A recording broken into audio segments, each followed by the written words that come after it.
সম্মানিত দর্শক আসসালামু আলাইকুম। আশা করি সকলেই ভালো আছেন। আজকের ভিডিওতে আমি বিস্তারিতভাবে দেখাবো আগাম বেগুন চাষে প্রথম দিকে গাছের কি পরিচর্যা করলে গাছ দ্রুত বৃদ্ধি পাবে ও প্রচুর পরিমাণে ফলন দিবে। আরও জানাবো পোকামাকড় দমন করতে কোন কীটনাশক ব্যবহার করবেন। আরও গুরুত্বপূর্ণ কিছু টিপস শেয়ার করব যা আমরা চাষিরা অনেক সময় খেয়াল করি না। সম্মানিত দর্শক, বেগুন গাছ দীর্ঘদিন টিকিয়ে রাখতে ও পর্যাপ্ত পরিমাণ ফলন পেতে অবশ্যই আমাদের শুরুর দিকে সঠিক পরিচর্যাগুলো করতে হবে। সম্মানিত দর্শক, আমি নিজে যেভাবে চাষ করে সফল হয়েছি সেই অভিজ্ঞতা থেকে আপনাদের কাছে শেয়ার করব। ভিডিওটি না টেনে শেষ পর্যন্ত দেখতে থাকুন। আপনি যদি একজন বেগুন চাষি হয়ে থাকেন, আশা করি এই ভিডিওটি আপনার সম্পূর্ণ উপকার আসবে। মূল ভিডিও শুরু করার আগে আপনাদের কাছে ছোট্ট একটা অনুরোধ, আপনারা যদি এই চ্যানেলে নতুন হয়ে থাকেন অবশ্যই চ্যানেলটি সাবস্ক্রাইব করুন এবং ভিডিওটি ভালো লাগলে একটি লাইক দিন। সম্মানিত চাষি ভাইয়েরা, আমরা অনেকেই সঠিক সময়ে সঠিক পরিচর্যা না করার কারণে কাঙ্ক্ষিত ফলন পাই না। আমরা যদি শুরুতেই গাছের সঠিক পরিচর্যাটা না করি, পরবর্তীতে যতই সার কীটনাশক দেই না কেন ফলন কিন্তু ভালো হবে না।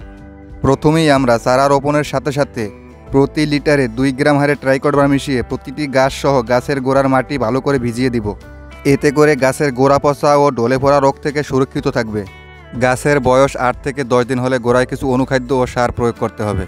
সঠিকভাবে প্রয়োগ করলে গাছ দ্রুত বৃদ্ধি পাবে ও দ্রুত ফল ফুল আসতে শুরু করবে।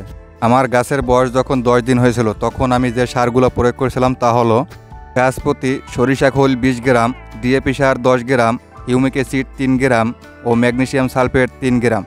সারগুলি প্রতি একটি গাছের হিসাব করে ব্যবহার করবেন।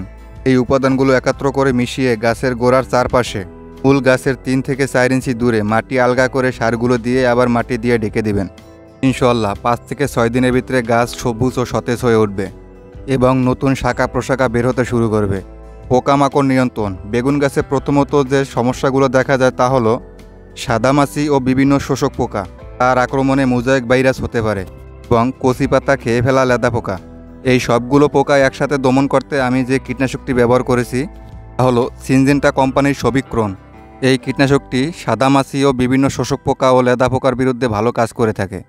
এটি গাছের বয়স 5 থেকে 6 দিন হলেই প্রথম একবার স্প্রে করবেন। প্রথম স্প্রে 7 দিন পর আবার স্প্রে করে দিবেন। এর পরবর্তীতে কি কীটনাশক ব্যবহার করবেন এই নিয়ে একটি শিডিউল স্প্রের ভিডিও দেওয়া আছে, চাইলে চ্যানেলে দেখে আসতে পারেন।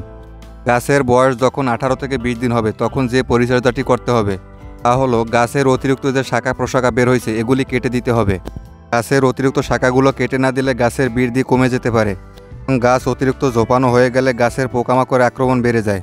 মূল কাণ্ড রেখে গাছের অতিরিক্ত ডাল কেটে দিলে গাছ সুস্থ থাকবে এবং ফলনও বৃদ্ধি পাবে।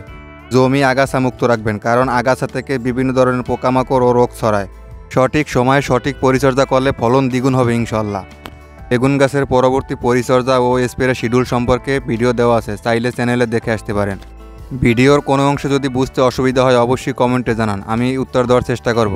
এবং ভিডিওটি ভালো লাগলে একটি লাইক দিন এবং সাবস্ক্রাইব করে সাথেই থাকুন। এতক্ষণ ভিডিওটি দেখার জন্য অসংখ্য ধন্যবাদ। আল্লাহ হাফেজ।